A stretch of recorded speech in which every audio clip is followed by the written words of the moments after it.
Hi, it's Steve Rhode, your Get Out of Debt guy. If you're listening to this podcast, you probably want to learn more about money, credit, and debt, or you're one of the many good people out there with bad debt and you want it to go away. But stick with me. Together we can make that happen. Either way, I'm here for you, and I believe a better and more financially successful future is ahead. It can be within your grasp. I'd like to ask you for a favor. If you find this or any of my podcasts helpful, please take a moment and leave a review on the podcast platform you're listening on. Your feedback and opinion matter to me, and if I've done a good job, your review helps others to find the podcast as well.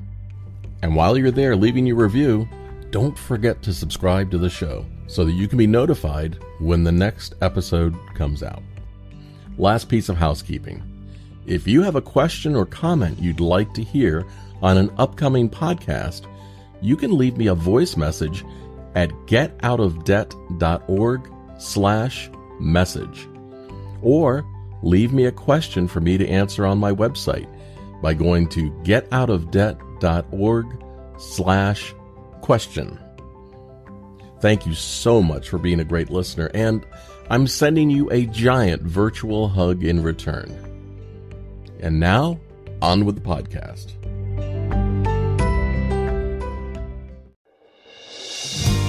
Welcome back to the Get Out of Debt podcast with your debt expert, Steve Rhode. Steve is an expert in helping people get out of debt and assist people for free with advice and guidance through his site at getoutofdebt.org.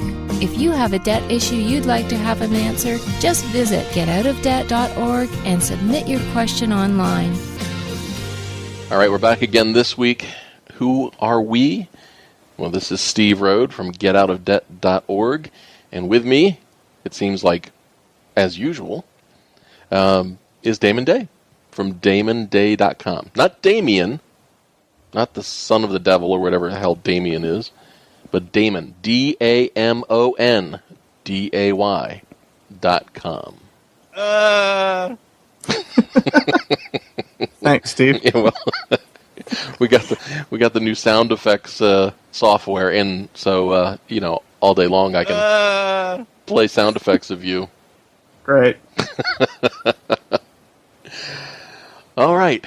You know what, Damon? I'm going to play this one just in your honor because you said that we should be the federales when it comes to debt relief. Oiga, señor, we are federales. You know, the mountain police. If you're the police, where are your badges? Badges? We ain't got no badges. We don't need no badges. I don't have to show you any stinking badges. That is a classic, I'll tell you. I think it's perfect. We don't need no stinking badges to help people, do we? All we need is a laptop and a website. Well, that's right. Aren't you a hack with a laptop? I am the premier hack with a laptop. Oh, well, so there are a bunch of stuff to talk about this week. A couple of things. I did a couple of interviews this week, all about, of course, debt settlement, the topic of the day. Hopefully one of these days it'll calm down a little bit. But I was talking with Nigel Cates. He happens to be the deputy director of the credit group for the Office of Fair Trading in England. And I was talking to him about the rumor of some companies setting up shop overseas. And he had some advice to offer on that. Basically, let me summarize his advice. Bad idea. Yeah, well, these debt settlement guys are no strangers to bad ideas. No, that's true. Yeah, that's true. But the rumor was that people wanted to set up a law firm or a solicitor firm. In England, here we have lawyers. In England, there are two different groups of lawyers. There's barristers and solicitors. It sounds really strange, but they're both lawyers. So the rumor was that a group from the United States wanted to open up a solicitor firm in a law firm in England and then wanted to market debt settlement services back to the United States in order to try to get around the telemarketing sales rules. So I talked to Nigel about that, And let me play for you what he said. There's just some general points to make. One, I've been in touch with the FTC on the matter, and they're quite unequivocal on the issue that under the US law, setting up shop offshore, whether in the UK or anyone else, won't protect the companies from the reach of their law, and that the law gives them the authority to enforce against any unfair or deceptive practices, including in foreign commerce, where they're likely to cause, or whether they do cause, actually, I suppose, as well, foreseeable injury within the United States. We know for a fact that the FCC have got a track record of doing that already in some other areas. So I think that's one thing to say. And the other side, obviously, is that we work very closely with the FTC on scams work and in terms of general regulatory work as well. But also, I think that the truth is that if any of these companies came to the UK, where we have quite sort of strong consumer protection law, specifically dealing with debt settlement, as you call it, or sort of debt management, as we might term it, these companies would, we think, need a license in the UK as well, and they would in any case have to comply with UK law. So it's not quite as easy as just going up over there and setting up shop. Well, you lived in England for a few years, didn't you? I did. And there are lots of regulations. Could you do the readers a favor and translate that to English? Yeah. Come over here and do that. We work with the FTC, and we will kick your ass. You notice I didn't catch this till after, but you notice I said readers again. Yeah. Well, I'm giving you a little bit of slack. Well, I am a hack with a laptop that occasionally has a microphone in front of me. The OFT also said that if any lawyers in the UK participated in such an endeavor, they would be in big trouble. Here's what Nigel said. Obviously, everything depends on the case and the harm that happens, but I think the actual truth is probably that we'd want to, particularly pursue solicitors or sort of accountants or other professional type bodies, because I think they're in a better position, perhaps, to enable them to, commit abuses. And obviously, we work with the Solicitors Regulatory Authority and with the Law Society to take action. I think it's just one of those kind of general, facts of the matter in the UK and in the US that actually quite often some of the bad practice is linked to a law firm in one way or another, because they're the ones with the expertise to think that they can get around the law. But yes, we definitely do pursue them as rigorously as we would any other form of harm. There you go. So I think that kind of closes the door. Do I need to translate that for you too? No, I think we pretty much got it. Okay.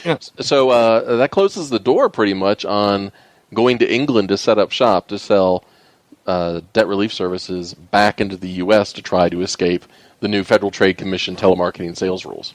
Hopefully it puts an end to it. Well, it probably won't. You're going to have to make some examples out of a lot of these guys because, I always go back to my old standard. You can't regulate moral character, okay? So you can pass all the laws you want, but if people are hell-bent on making money from people that are in tough situations and taking advantage of them, they're going to figure out ways to do it. And then if you squeeze this industry so tight, they're just going to jump into the next industry that comes down the pike that they can do it. So, you can pass these laws, and they are going to help to a large extent, but there's always going to be people that instead of trying to understand why the law was passed and what the intent of the law was, they just tried to spend their time and energy figuring out how to skirt around the law so they can continue to do what they've been doing. So, it's funny. I was talking to Chris Viale from Cambridge Credit Counseling earlier, completed an interview with him that will appear on Monday. But we were talking about the Credit Repair Organizations Act, and that thing has been around for years, or at least a decade and a half or something like that. And yet there are companies today that still clearly violate the Credit Repair Organizations Act by selling credit repair services and taking a fee up front. They just don't get it. So they're going to be companies. They don't get it, but there's a limit to the amount of resources that are available, and they know that they can get away with it usually for years, and then maybe never even get scrutinized. And if they do, then they just close up shop, maybe get a slap on the wrist or get a fine or whatever. and they go to the next thing. So, just consumers cannot rely on regulators to protect them. I know they're doing the best job they can, but there's just no way. There are a lot more people out there looking to separate consumers from their money than there are regulators to catch them. And there goes the dog to catch them. I got to remember to close the door before we start the show. Yeah, good idea. Well, no, I don't know if I should read that. My guess is probably not. Probably not. I've been under a lot of scrutiny from this debt settlement company, Morgan Drexen, and well, maybe they should stop doing what they're doing. Yeah, I know. They need to leave me alone. I'm really not doing anything, bad or telling any falsehoods or anything. The only reporting that I've done about them has been, facts from their activities and press releases. Well, it's the ones that tend to complain the loudest are the ones that, in my opinion, seem to have, the most to hide. I mean, why, if what you're saying is factual and there's no big deal, why are they coming out and attacking you? I've tended to see a lot more attacks coming our way lately. I know why, but these guys at some point should probably realize that if it's true, you're much better off just not saying anything, because if you come back and attack Steve, it just makes a bigger story out of it. I mean, most of the guys I think understand that and they say, "Oh, okay, I'll just leave that alone." But some of these guys, they go after you, and I can't figure out why. It just makes a much bigger story out of it and draws people's attention to what they're doing. You know what I was marveling at yesterday, I was laughing to myself, is there are debt relief companies, be it debt settlement companies or whatever, that I have written about on the site getoutofdebt.org, and I've pointed out where they are doing things which are either illegal or against consumers or whatever. And they insist in being upset and attacking me because I pointed them out. Yet, the simple fact is, don't do them. Well, yeah, if it wasn't, here's the easiest thing. If it wasn't true, they would just need to respond and say, "Steve, you're a little misinformed. Here are the facts," right? I mean, and that would be the end of it. And if you were wrong, you would say, "Oh, I apologize. I was wrong." I don't think I've seen that yet. That has not happened. I have not had anybody respond to me and tell, well, no. Remember, I did have that cease and desist letter, and I posted it on the website, and they were saying, "You got your facts wrong. This guy that's now in jail was never part of our company, and, we don't know where you got that information from." I got it from your website. So, and in my response to that cease and desist letter, I had the screenshots and all that stuff. It's interesting because those folks didn't come back and tell me anything, but when I checked on their website a couple days later, it was gone. These guys don't know what's on their website. They have IT and sales guys put their websites together. They don't know what's on it. They put something on there that's good, that sounds good, to get my phone to ring so I can sell something. I mean, that's what they do. Most of them, anyway. So, speaking of Morgan Drexen, they came out with a press release this week that I wrote about. It had a video that went with it, and the press release was all about why consumers, it seemed to be why consumers need to avoid bankruptcy, and they need to use this new product or service that Morgan Drexen was offering that was different than debt settlement. Can I play you the clip? You may. All right. Walter Leder is the CEO of Morgan Drexen. He told me that bankruptcy should be the last resort. Bankruptcy is the last resort for consumers. It should be used as a last resort, and it should be respected as such. It really is a restart for one's economic life. Nevertheless, it is something that you should avoid. And using the debt settlement, which was an alternative to bankruptcy, now there's an alternative to debt settlement, which is a non-formal Chapter 13, which is an attorney-assisted debt resolution program. All right, so did you get all that? I did, but I've listened to it a couple of times, so... Okay, let's just break this down, okay? Walter Leder is the CEO of Morgan Drexen. He says... He told me that bankruptcy should be the last resort. Why should bankruptcy be the last resort? I don't know. You're going to have to ask the CEO of Morgan Drexen. I mean, seriously, why should it be the last resort? If you're in trouble, and how many clients have you talked to where no other solution made any sort of sense? I mean, would you say to somebody, you need to go recycle cans because bankruptcy is the last resort? Have you ever said that? No. What I do, I don't have a first and a last resort. I have, I guess you can consider them the resorts, if you will. And we look at all of them kind of in a linear fashion, where we look at everything that's available to them based on their circumstances. And I do tread, when I am talking to clients, I do notice that I don't just throw out the big BK word. I tend to leave it off while I'm just gathering my information. And then a lot of times I'll ease into it based on the feeling that I'm getting. And most of the time I'll ask them, what are your feelings about bankruptcy? And based on that reaction, then I know how to react. Because most often than not, the most common reaction I get is, I don't want bankruptcy. And I always say, well, fair enough. I understand. I'm not suggesting bankruptcy. I don't know enough about your situation yet. But just so I'm clear about, where you're coming from in your mindset, why don't you want bankruptcy? Why don't you like it? Mm-hmm. And then the most common answer I always get was, well, that's the last resort. and I said, well, that's fair enough. Is it because you filed bankruptcy before, you don't qualify? No, I just don't want to do it. And maybe it's, I feel like I borrowed the money, I want to repay it, which is, valid. And so we go, but we work through all that. And then depending on their situation, if I feel that, bankruptcy is at least a viable option, even if they're just adamant about not wanting to do it, what I typically recommend is I say, look, I know you're very adamant about not wanting to do it, but you've never met with a bankruptcy attorney. I'm looking at your situation. I'm not telling you to do it, but the numbers are saying it's a viable option. And you have these other viable options as well. Bankruptcy might be better based on what you're telling me, it could be better. So all I want you to do is just meet with one or two bankruptcy attorneys just to find out how it would specifically affect you. They don't bite.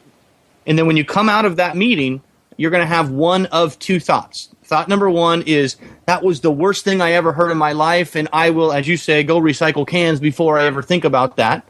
And if that's what your thought is, that actually helps, because that'll give you an even bigger resolve to do one of the other options if you can, pull it off. But it will give you the mindset that you're going to need to potentially be successful.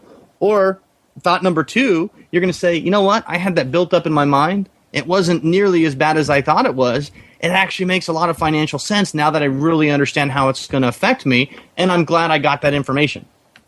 It doesn't hurt to get the information. But let's listen why this debt settlement company says the bankruptcy should be the last resort.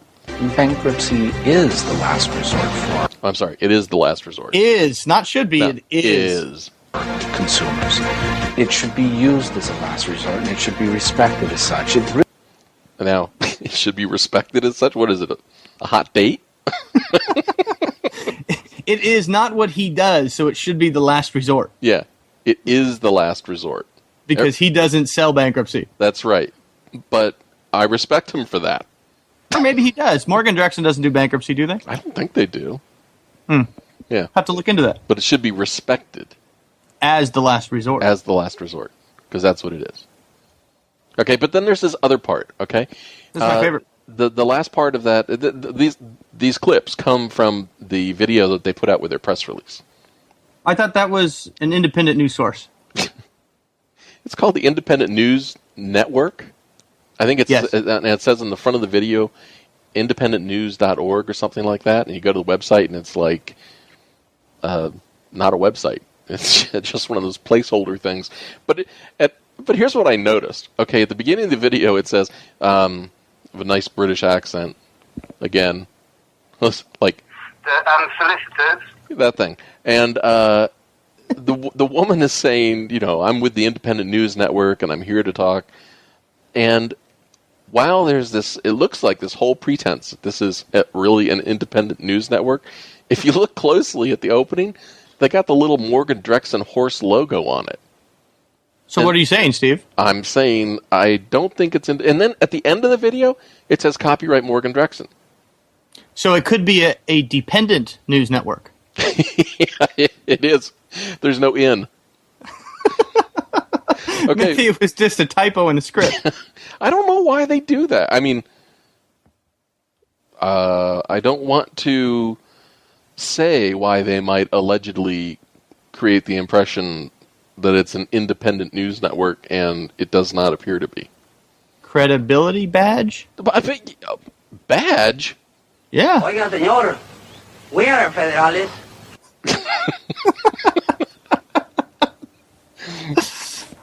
I don't have to show you any stinking badges.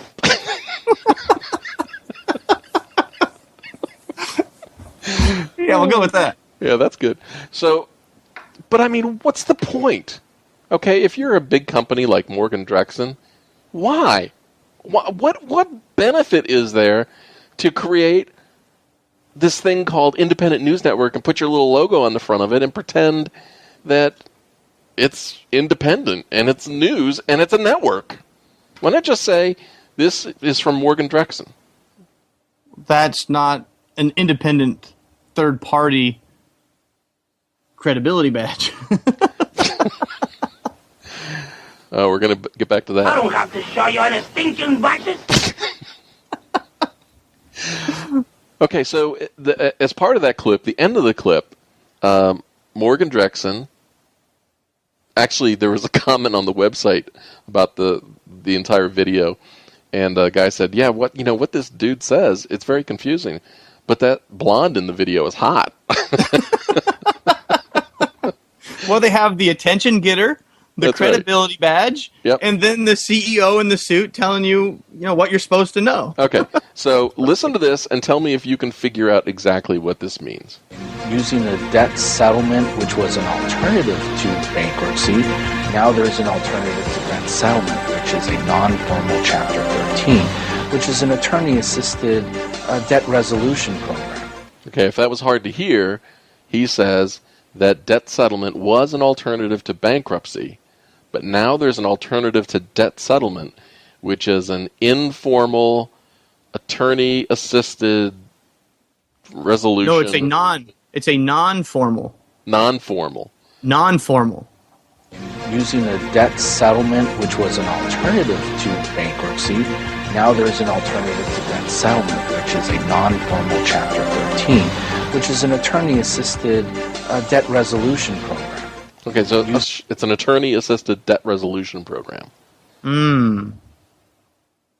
How is that not debt settlement? I don't know. He didn't define what that was. And I don't want to be presumptuous. I'm not an attorney, so I may be wrong. But I've never heard of a non-formal Chapter 13. Is that like nobody else knows about it? Well, that means that it's not binding. It's not legally binding, like a Chapter 13. And if it's non-formal, then, to me, what that says is you don't get any of the benefits of it. You don't get the legal protection. You don't get protected under the law. It is not bankruptcy. It is, I don't know. What is it? I guess it's like dating your sister or something. It's like, so basically, a non-formal, from what we can surmise, a non-formal Chapter 13 attorney-assisted debt resolution program, to the best of our knowledge, is debt settlement. Well, you see, here's why I'm thinking it is debt settlement.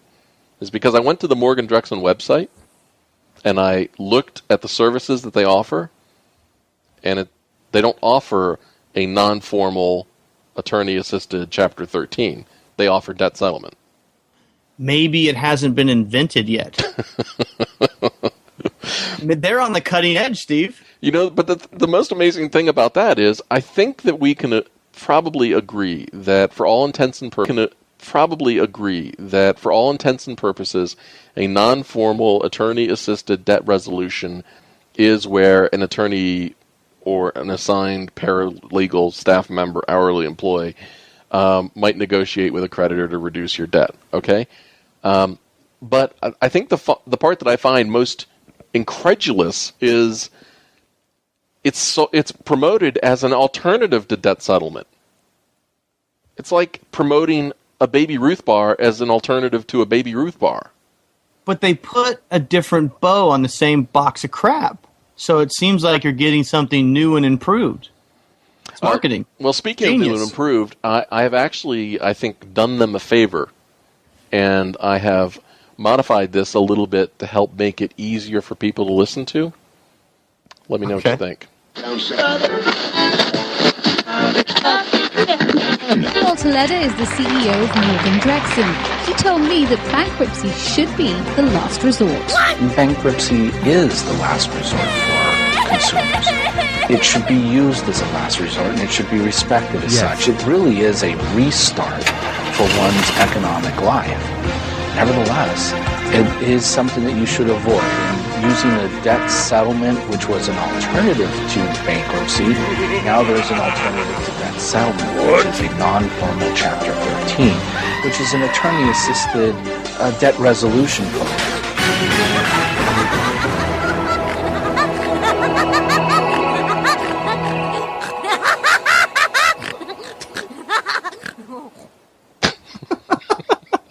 That's marketing genius, my friend. Morgan Drexen should hire you. Yeah, I could make some hell of a press release for them, right? They should totally hire you. Well, I don't think that'll happen, especially after my interaction with them last time, where I was one of the more recent press releases. I just wanted to ask a question. I just wanted some clarification. I didn't want to be personally attacked and, what I felt to be threatened. But ever since I asked them for some clarification on their press release, now they have let me know that they are watching. They're watching me. Well, the key question is, are they listening to you? I don't know. I don't know. Maybe maybe they can dispute, Walter Leder is the CEO of Morgan Drexen. Or something like that. Well, maybe one of these days they'll inform us of what a non-formal Chapter 13 attorney-assisted debt resolution program is. And, the timing of this video on the Independent News Network is kind of funny, isn't it? I mean, it's coincidental because we've got a whole bunch of these attorney model debt settlement companies that are scrambling in advance of the Federal Trade Commission rules kicking in at the end of September and October. And it seems like it's the last-ditch effort to try to sell debt settlement as some attorney service.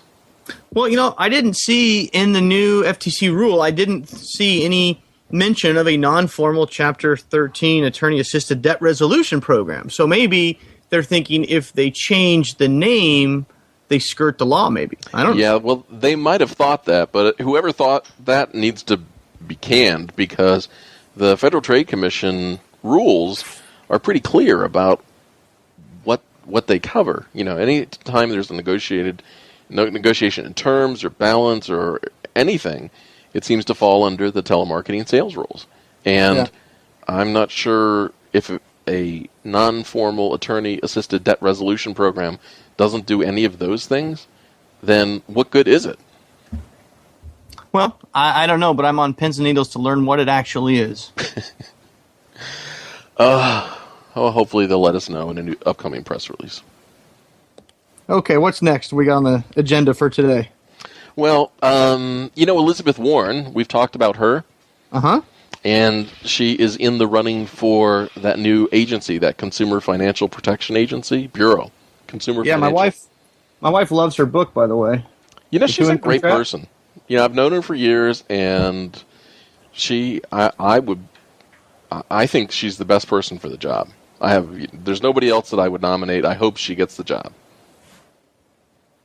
But she actually has a rap video out now. No, she doesn't. This video wants Elizabeth to get the job also. You haven't heard this? No. This goes right along with our other theme of the day. Thinking budget? That's only our theme of the day? I thought we were going to run with that. Okay, well, that's going to be our theme for the rest of our lives. But so here's this video that's been put out trying to support Elizabeth Warren. Obviously, you're only going to get the audio part of it, okay? In her bid to become the first director of the Consumer Financial Protection Bureau. Who knew us financial geeks could be so hip?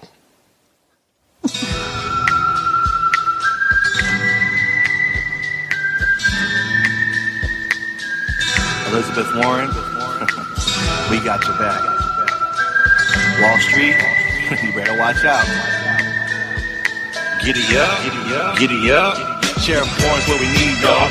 Let me bleed, y'all. She's not about the money and the green, though. She's about working class families and bringing them out of financial crisis and tragedies. She wants to expose the banks and all the greed and get rid of unnecessary fees, which means more money in my pocket. Tell her they should stop it if they think they're gonna make a profit. Got a new sheriff. Got a new sheriff. Got a new sheriff. Elizabeth. Got a new sheriff. Got a new sheriff. Got a new sheriff. Elizabeth.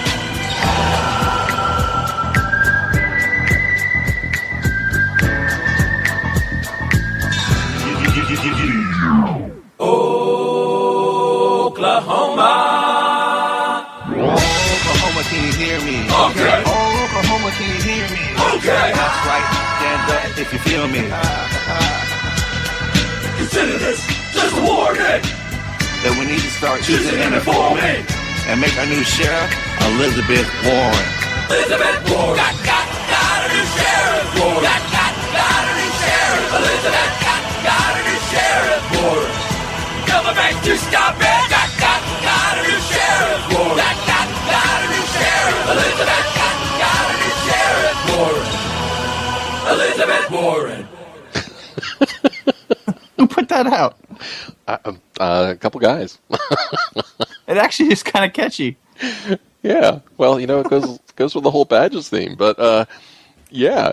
Well, she put it on her Facebook page. She linked to it from YouTube, and that's how I found funny. it. I got to see the video. I don't know what the video is, but I can just picture, Elizabeth, dancing to that. No, she's not in it. I didn't think she would. She's laying low. She's just trying to, if she gets... She's not laying that low. She put it on her Facebook page. She obviously got a kick out of it. Hey, Damon, if somebody wrote a song about you, you'd put it on a Facebook. You'd probably... Oh, yeah. I'd put it on my website on all of my posts, just in the side. Well, it depends on what the song says. Hack with a laptop. If it was the owner of some of these debt settlement companies, I probably wouldn't put it on my website. So listen, while we're talking about songs, let me get the last song that I have for you this week. I want to get this out of the way. Now, I listen to National Public Radio a lot, and because I listen to it when I go to bed, and right out. But there was this story like a week ago about this guy, and the song is called Bed Intruder. And it started out on YouTube, and it's one of these damn viral videos. The story behind it, so in Huntsville, Alabama, a summer eve recently, some guy climbed in the window on the second floor apartment and tried to attack this guy's sister. Okay, there's nothing funny about that. That's bad stuff.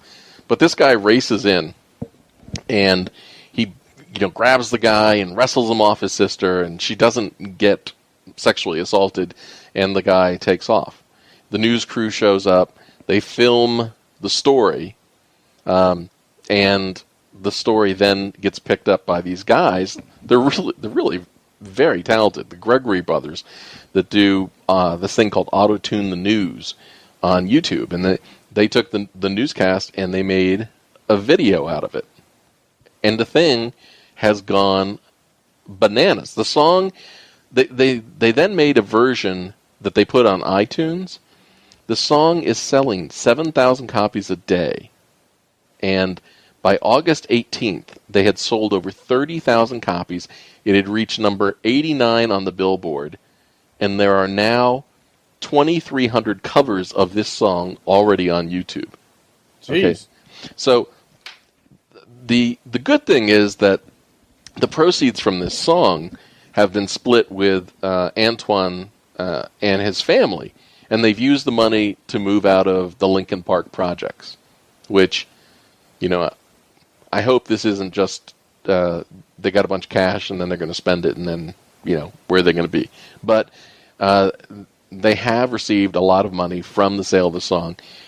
The video on YouTube, if you look at the main videos that were originally put out, I think they're almost nearing 18,000 views. 18 million views.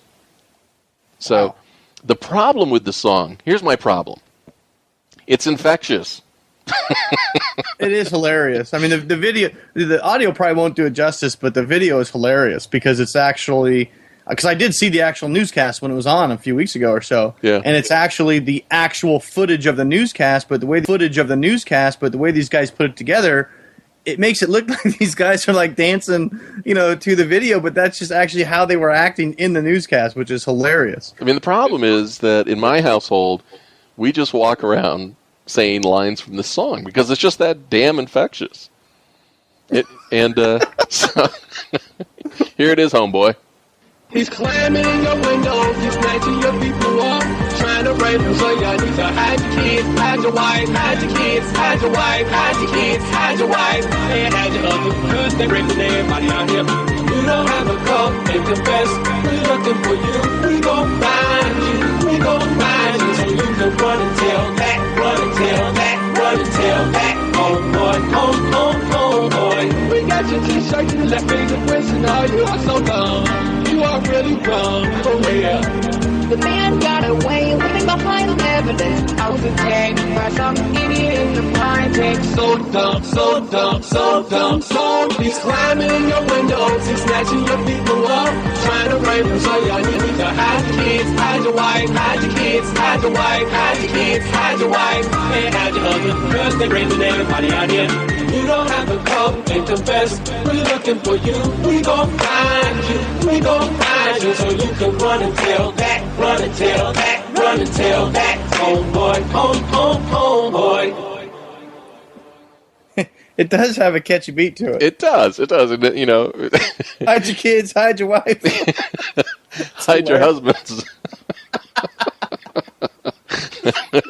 But the funny thing is the words are the actual, they just took the actual news footage and then added the beat to it and kind of changed some things around, but those are like the actual words that were on the news footage. Yeah, right? No, that is it. They didn't. That's what makes it so hilarious. Yeah, they took the actual interview and they edited it and made this song out of it, which has just gone crazy. Oh, God, hide your kids, hide your wife. We gonna find you. Oh, God, we'll just walk around the house and we'll be like, hide your husband. All right, we're going to lose all our listeners. We got to get to something here. Okay, I'm sorry. Well, I think it's, it's a fantastic success story that out of, a terrible situation, you've got this. They're making a lot of money on this thing. Yeah, and hopefully they're, getting some, to help. They're budgeting that money and they're, setting it aside. And, budgeting the money. What a freaking segue. You couldn't have read my mind better. You walked right into that one. It's my last clip of the day, too. You have another one? Yeah. It's not like we do a show every week. Yeah, and I just had to, I just started preparing for this show yesterday. So, I have all these old films. One of the things that I have done in my life is, especially, my specialty is actually World War II gun camera films. I know this sounds really strange, but I have one of the larger collections of World War II gun camera films, and I digitally convert them and restore them so that I can help the guys, the pilots from World War II that are still alive, so that they can actually see their footage. So Well, that's cool. Yeah. You mentioned something like that, but I thought it was just you were collecting cameras. I didn't realize you were like putting old footage together for those guys. That's awesome. Yeah, I have the actual films that were in the P-51 Mustangs and P-47 Thunderbolts that actually flew in World War II. So I don't know if I should ask, but how in the heck did you get involved in that? Well, I'm a pilot, and so I have an interest in aviation. And at one point in my life, a few years ago, I had some free time, and so I just started researching stuff. And one thing led to another, and then some guy said to me, "Hey, I got this film, and I don't know what to do with it." And so I said, "Well, look, let me check and see if I can get this thing transferred for you." And so I went to a company and asked them, how much would it cost to transfer this thing, and it was some unbelievable amount of money. So I decided, well, I'm going to learn how to do this myself. And so actually I have the equipment to digitally transfer films, and it takes a high-resolution picture of each frame and then puts it all back together, and it's a whole big process. But one of the things that I collected over the years are films about money topics. They're hard to find. They're boring. That's why they're hard to find. Hard to find. But just recently, I've started converting these things and putting them up on my site at getoutofdebt.org I think the first one I put up is, I created a new category. It's called like movies and films or something like that, videos and films. And so I'm putting up these old movies. Now, what I really like about this one, it's an old film, and one of these instructional films called Your Thrift Habits. And this one happens to be from 1948. And what I love about these old movies like this is that this one's about budgeting. The skills involved in budgeting, the tools involved, the things you need to know, have never changed since the dawn of man. You have 2 cows, you spend 1 cow, you have 1 cow left. Right? So, you spend more than 2 cows, you have 2 cows, you need to call Damon. I'm not a farmer. So, I think these guys are either trying to be high school kids or real goobers or something. I don't know. But here's a clip from 1948, Your Thrift Habits. Boy, that sure is a swell-looking camera, Ralph. Wish my dad would get me one like that. Well, my dad didn't buy the camera. I bought it myself. You did? Well, how did you do that? How could you afford it? You don't earn any more than I do. No, I just saved up for the camera. Saved up? How can you save up? There's always something you have to buy. I got Pete Super Delight, huh? Well, I just worked out a budget that allowed for savings. A budget? Oh, no. I tried a budget once. Didn't work. Well, I tried a couple budgets at first that didn't work either. Then Dad showed me a way that really can work. How? How do you work your budget? Oh, no. It wouldn't work for me anyway. How do you work your budget? It wouldn't work for me anyway. Not with that attitude, Ralph, or whatever his name was. Don't those guys just sound like they just came out of Leave It to Beaver? Well, and they certainly look like they did, too, if you actually see the clip. I know. The guys actually, they make a reference to it in the audio there, but the guy's actually they're sitting at a ice cream shop, and he's eating a peach super delight. Which is why he can't budget his money. No. Because the other guy's sipping on dirty water. Yeah, that's what it looks like. You'd think it might be like soda or something, but there's no fizz to it. It makes budgeting look so fun. He's sipping on dirty water, and the guy's got his ice cream sundae. It's like, no thanks, I'll stick to my ice cream sundae with no budget. But, here we go. 1948, people are still struggling with how to manage their money in order to save it up and get things that they want. I've got some other videos, movies that are coming out too. There's one from 1962, which is all about how to manage your money too. And it's the same old thing, so we get into this, all you need to do is budget. Managing money problems is easy. You just need to budget. It's just not that easy, is it? Yeah, budgeting's fun, Steve. I hate budgeting. So do I. I don't budget. I'm a debt coach. You're a debt coach. Yeah, my philosophy is do as I say, not as I do. Well, I mean, there have been times in my life where I've needed to get a handle on where my money is going, and so I'll track the cash. Where's the money going? I'll get some information from where I'm spending it, and then I understand where my money is going. Okay, and I might do that for a month or two. I think the last time I did it was probably 15 years ago. But outside of that, I hate that stuff. I don't even dislike it. I hate it. Yeah. But you know what? You're not alone. You're like most people. And, really there's no perfect system. And really the only one that I've found over the years that really kind of semi-works for people if they're going to stick to it, that even gives them a chance, is kind of going back to their old, Kiyosaki concept of pay yourself first, where, you're not going to be able to follow a budget the whole month. This is not how people live.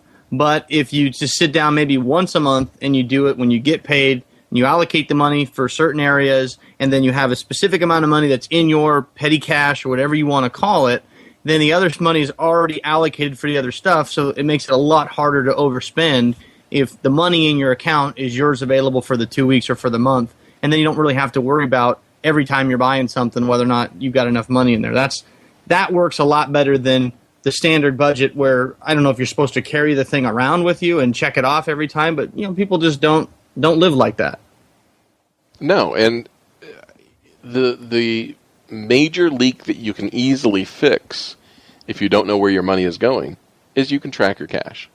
Oh, absolutely. In my findings over the years and studying clients and measuring things, I have found that people will reduce their discretionary spending by 20% simply by writing down where the money's going. Mm-hmm. Writing it down, between it delays you a little bit from buying the next thing, but writing down the money just makes you aware where it's actually going. And people say to me frequently, they say, Steve, how much should I spend on eating out, as an example? I don't care if you look at a pie chart and it's got a certain percentage, what your housing should be, your transportation, or eating out, or anything like that. It doesn't matter to me. It doesn't have to be that hard. It doesn't have to be that stressful. Just spend less than you make. Save the rest. Have a good time. Have a life. Do things that you enjoy doing. Yeah. I'm always reminded of the guy that died. He was a forklift operator, and he died. He'd eaten day-old spaghetti off paper plates all of his life, and he dies, and he donates all this money to the university. Uh-huh. He needed to use it. He needed to have some fun in his life, because while you can be a compulsive spender, you can also be a compulsive saver. Yeah. I just want people to have some balance. Well, the main thing is to have a plan that makes sense and works for that individual person based on their mindset and their habits, because you can't just have one single strategy that's supposed to work for everybody. People are just different. And you can make adjustments too. I remember I had this client, and she was spending a lot of money on fresh cut flowers. She loved fresh cut flowers. I think she was spending like $25 a week or something like that. And her thing was, I can't do without them. You don't have to do without them. Just buy them every other week. Yeah. Well, my wife's is Starbucks coffee. And I mean, literally, like some days she'll have 2-3 cups. And she's like, we'll cut out everything else if we have to, but I'm not cutting out my coffee. And that's okay. Well, that's a boundary. No problem, honey. That's fine. You got a couple of kids. You could probably sell one of them.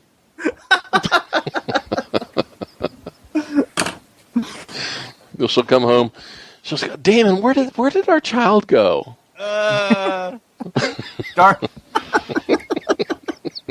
Thanks for that sound effect. No, I have to thank you for the sound effect. That's you. Our child went to Starbucks. That's where he went. So, the other thing that's new this week is, it's probably going to be really boring and technical for most of our audience, both of them.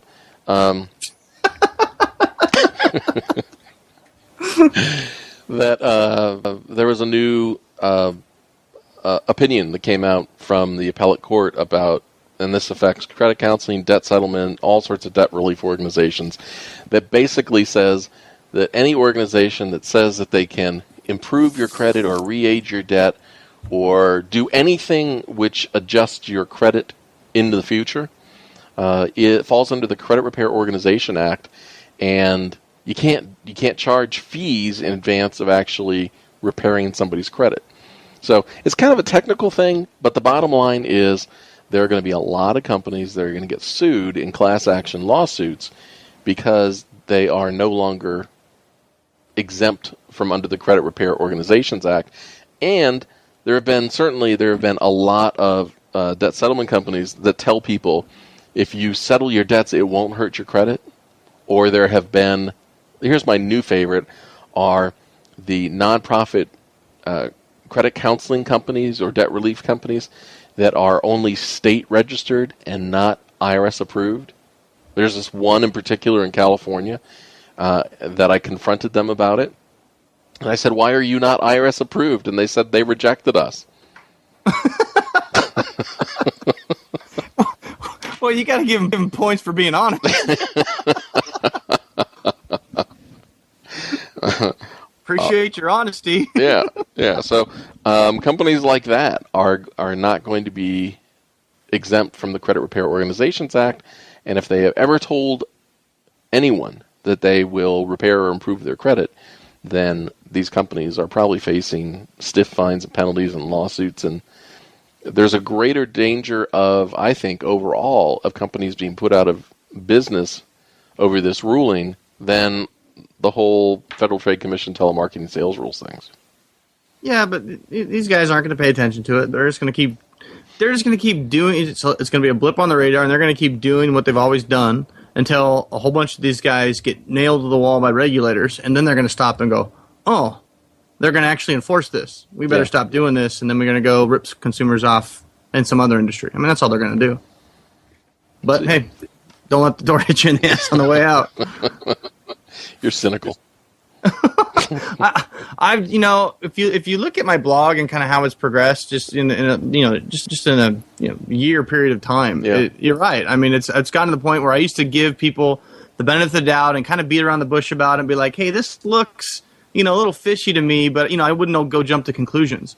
And now I've been in the industry so long now, and you're right, I am cynical. And the reality though is, if you're a consumer and you're in debt and you're looking for help, you're so much more likely to get misled, scammed, conned, anything but actual help. You're so much more likely to be put in a worse position than you are to actually get help out there. There's just so many people. It seems never ending. There's just so many people that have no problem separating consumers from their money.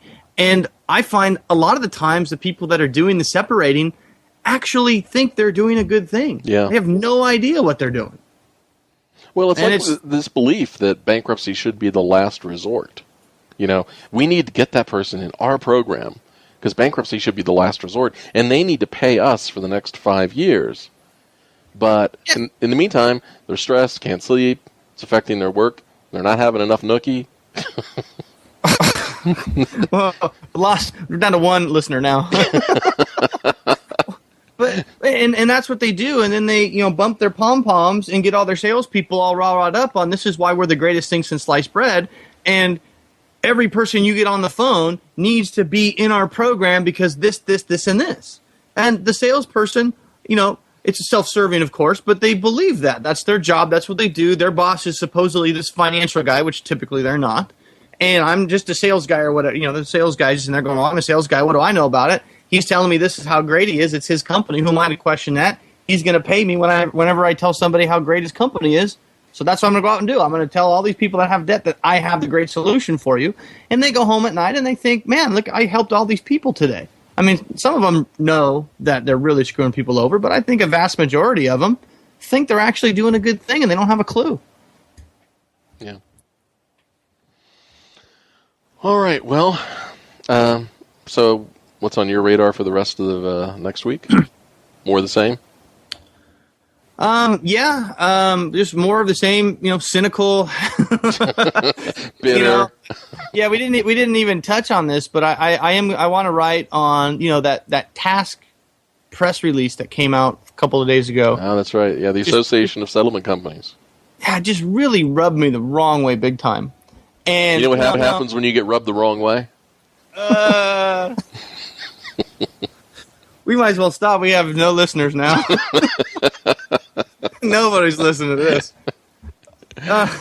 But I haven't had a chance to write it yet. I've actually been slammed with consultations. I don't know if it's this new law that's coming out or consumers are just finally starting to get more awareness of what's going on, and they're just really looking for some straightforward answers instead of sales pitches. But when I get some time, maybe the next couple of days, you've got Task here that's been just adamantly opposed for years about anything that would potentially limit the amount of money that their member companies could charge up front. They've been just adamantly opposed to the tune of they're all going to go out of business for the most part, or their latest idiotic argument is it's somehow going to hurt consumers if we can't charge all this money up front. Mm-hmm. And so they've all the way up until a couple of days ago or sometime last week, they were just adamantly opposed to this. And it's unfortunate that the FTC did this and yada, yada, yada. Then a few days ago, they completely flip 180. And now they issue this press release that says we're for the FTC fee ban, and we're so happy that we got to, work arm in arm, lockstep with the FTC or whatever BS they put in there. And they put out this press release that if a consumer had no background on any of this and just saw that press release, they would basically come away with the conclusion that Task is out there fighting the good fight for the consumer.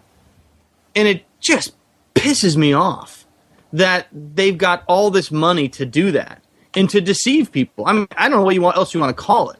It's pure deception. Yesterday we were against it. Today we're going to champion out in front of this thing. I mean, if I don't want to puke all over my keyboard, when I see this stuff, so people look at my blog and they see all the stuff I write about Task and Usoba, and some people are like, oh, you're just cynical. Yeah, but I'm right. If you look at what they're doing, if you weren't writing about it, if I wasn't writing about it, they would be able to just completely get away with it for the most part. They could say whatever they want because they know people, they're busy, they've got families, they've got jobs. They're not going to go research this stuff. I mean, you and I have to deal with this crap every day of our lives, but people are going to see press releases just like that, and that's going to further the deception that, oh, Task is really looking out for us, so we have to be, look for a member of Task, to settle our debts. And in the meantime, most of the biggest offenders are members of Task. So you got these consumers that think that's a good thing, and this is organization that's vetting them, and they're just out there, they can say whatever they want to say, put out whatever BS they want to put out, and consumers don't know any different, and it just bugs the crap out of me. Well, don't sugarcoat it. I mean, tell us how you feel. Well, that's why I'm like, if you asked me this a year ago, I would sugarcoat it. I'd say, well, they've got this press release, but it is kind of ironic that they were against it. So, but maybe they've got some, new board members in there. Maybe they're trying to turn the ship around. Screw that. No, they're not. This is, they did this because they finally figured out that if they didn't get on board with this, they were out of business. There's no other way around it, because if companies that are not in compliance are going to be out of business, and companies that are out of business don't pay dues, especially to the tune of $10,000 a month to an organization like Task. So they fought it as long as they could, and then when it became obnoxiously clear that they had no other choice, they jump out and rah, we're for consumers. We applaud the frickin' FTC. Are you kidding me? Now they're applauding the FTC, or yesterday, Ansbach from Usoba was calling it a frickin' tragedy for consumers, and now they're applauding the rule? It's just a publicity stunt. That's all it is, and it just pisses me off. Well, speaking of Usoba, right, United States Organization of Bankruptcy Alternatives, the other debt settlement trade group, they have been mysteriously quiet ever since this thing has passed. Well, except for putting their foot in the mouth about a tragedy for consumers, about their intentions, their belief, what they're planning to do. Task came out and basically left Usoba swinging in the wind with their membership, which is secret. I don't know if they have to wear a costume or something when they meet. But have you heard anything about what their position is? I haven't heard a peep, but you know what? At least I got to give kudos to Usoba for not being a freaking hypocrite.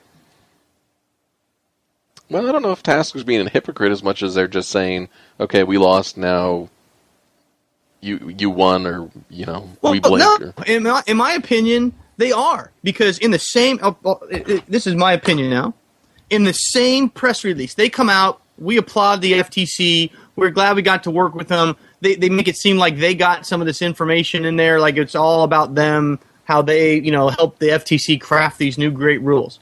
But at the same, so this message is, you would probably agree that this message is supposedly pro-consumer, right? We're behind this new law. I would agree. So this is why I say a hypocrite. In the same press release, after they applaud the new law, then they go against it and they say, well, even though we're for the new law, we're still against it.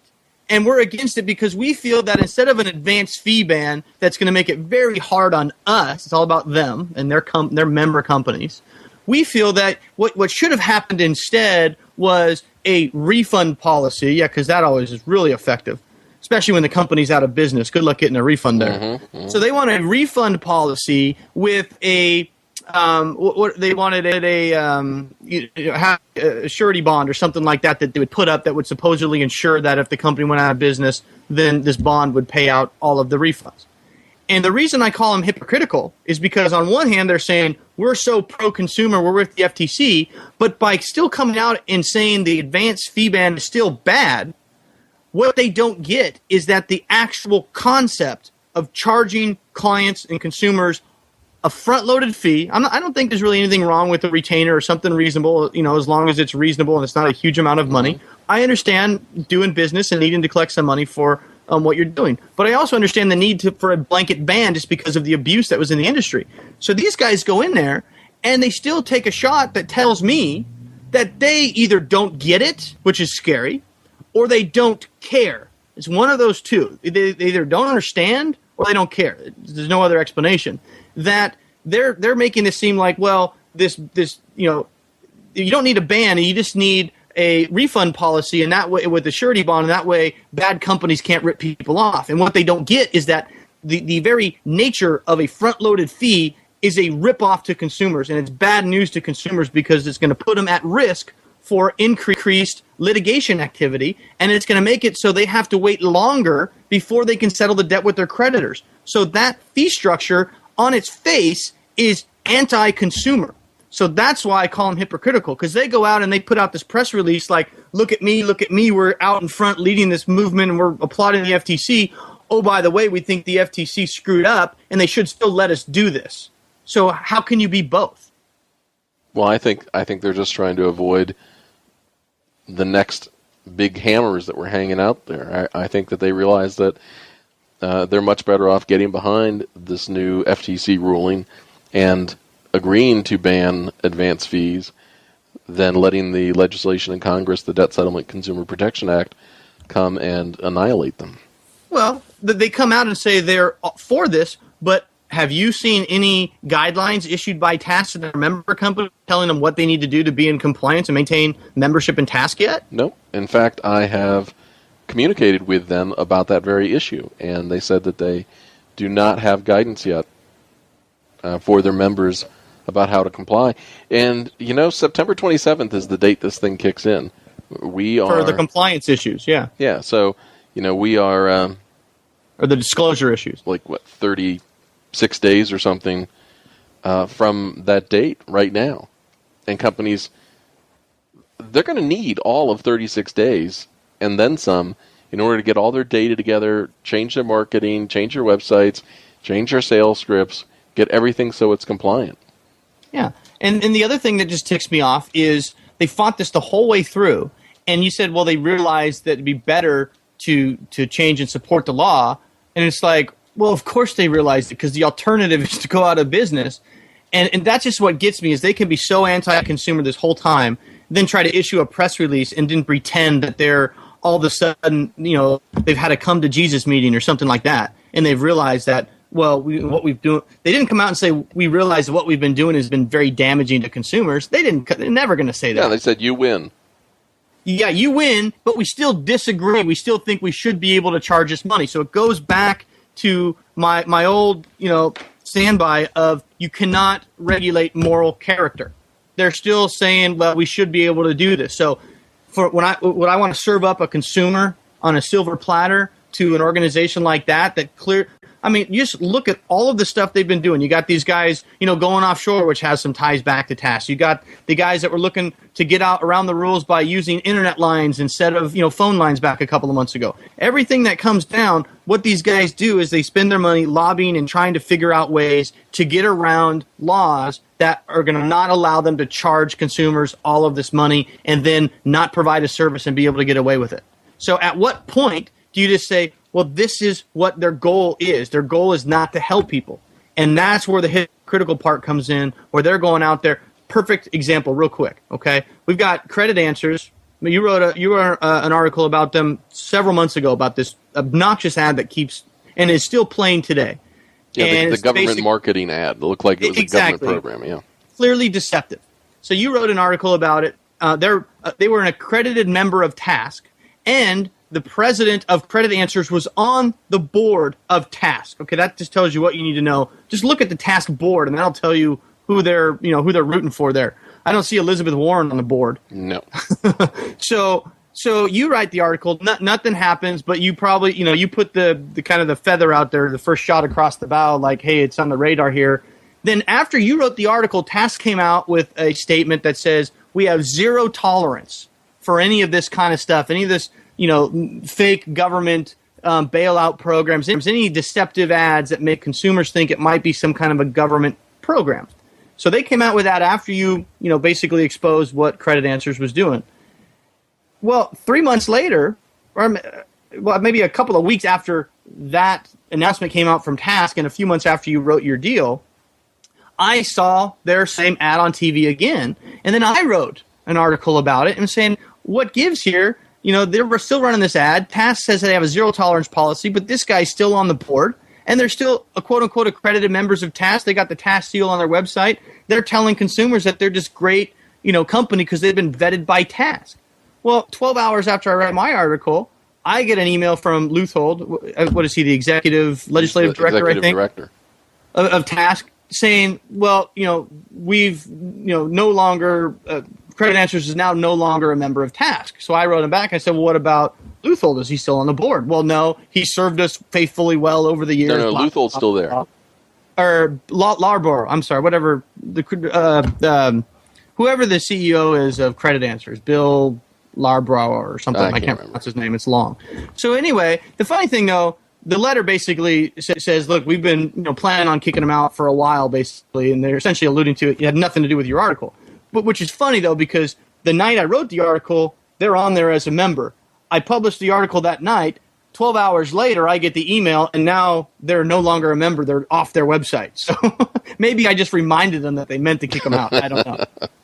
But here's where it gets interesting, where I really get, where consumers need to know about this. So these guys were advertising deceptive ads that were so bad that TASC finally had no choice to kick them out. Because, they didn't really want to, because the guy was paying them a lot of money every month. The guy was on their freaking board. So he was partially responsible for drafting the zero tolerance policy, yet he's still blatantly doing it. So it took a while. TASC finally, I think, had no choice but to finally kick him out to show that they're doing something. And then a month later, I see that I hear the Credit Answers radio commercial again. They're still playing it. I go to their website because I'm going to write another article about, can't these guys learn their lesson? And what do I see on their website? I see a freaking USOBA badge. Now they're a member of USOBA. Last month, they were a member of TASC. So here's where it really kills me. 3 days ago, I'm talking to a consumer that was looking at some of the, researching debt settlement, looking at all this stuff.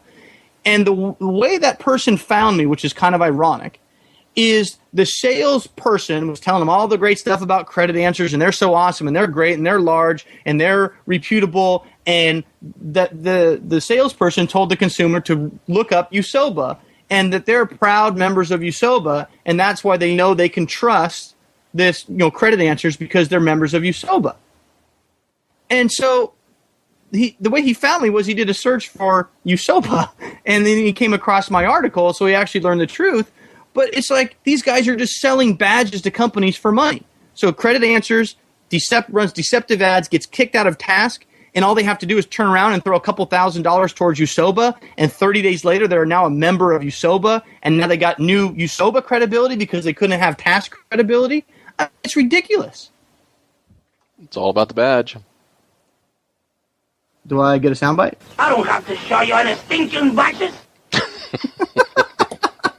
So, yes, I stand by my statement that they are hypocrites when they now put out this stuff that says, rah, rah, we're pro-consumer. No, they're not.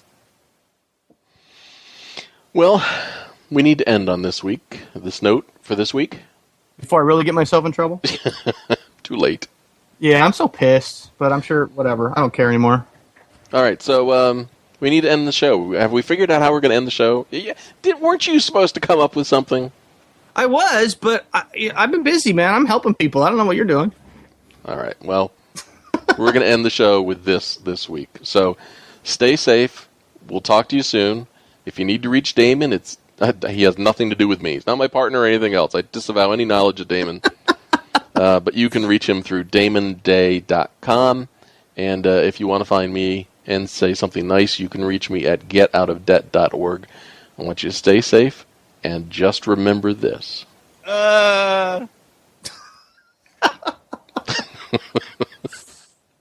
Oh, geez. You've been listening to the Get Out of Debt podcast with Steve Rhode. If you'd like to avoid get out of debt scams, learn how not to be a victim from debt relief offers, get free help for any debt problem, or if you have a question you want to ask, just visit getoutofdebt.org. And while you're on getoutofdebt.org, you can subscribe to the free daily feed for all the latest help and information.